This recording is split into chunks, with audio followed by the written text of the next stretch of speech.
Hi everyone, my name is Beatrice Mwanya.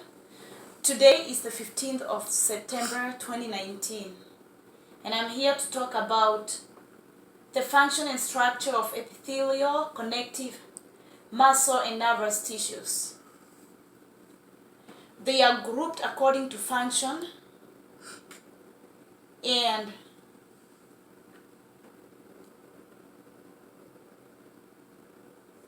as we know that epithelial tissue protects the body by forming a layer of cells that acts as a barrier between internal and external environments.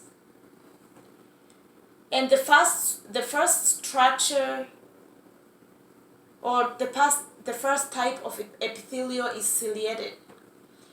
And basically the structure of this is simple cuboidal or simple columnar.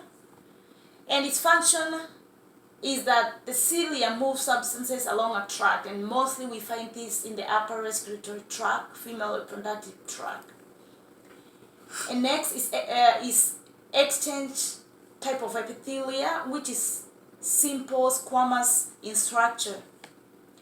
And the function is the pores present between cells, which enhances exchange of substances. And these are found in lungs and vessels. We have the third one, which is the third type, which is protective. And its structure is stratified squamous or stratified polygonal. And here cells are tightly connected. And we find this mostly in the skin or mouth. And we have the transporting type of epithelia, which are simple or columnar or simple cuboidal in structure. And here cells are tightly connected, and so the surface area increased by folding of the cell membrane, that is the villi. And we find these ones in the intestines, kidney, and some exocrine glands.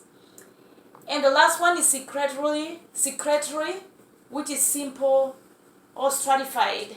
And these are proteins secreting, and they are found in exocrine glands and endocrine glands. The other one is, and the picture I've used for this is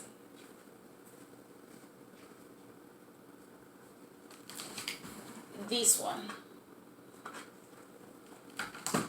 Number 2, we have connective tissue, and they provide support for internal organs, and they are characterized by extensive extracellular matrix, which consists of water, protein, fibers. Connective tissues can be described as fixed just because they don't move. And we have an example as loose connective tissue or dense connective tissue. And also adipose tissue, which mainly consists of fat. And this is an example. And the other one that we have is the muscle tissue. And these ones, they are excitable, meaning that they create electrical signals known as action potentials that are transmitted throughout the tissue. And they they help in movement. And we have 3 types, which are skeletal, cardiac, and smooth muscles. And this is what I used as a picture. And the last one is nervous tissue.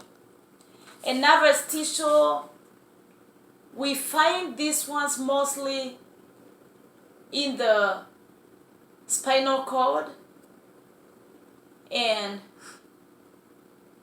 they help in transmitting messages from one part of the body to another. And they stimulate muscles also to move. And these are the main cells of the central processing units of the body. That is the brain and spinal cord. And they are considered, thus glial cells are also considered as nervous tissue. And they surround neurons to provide biochemical support for the neurons. Thank you so very much.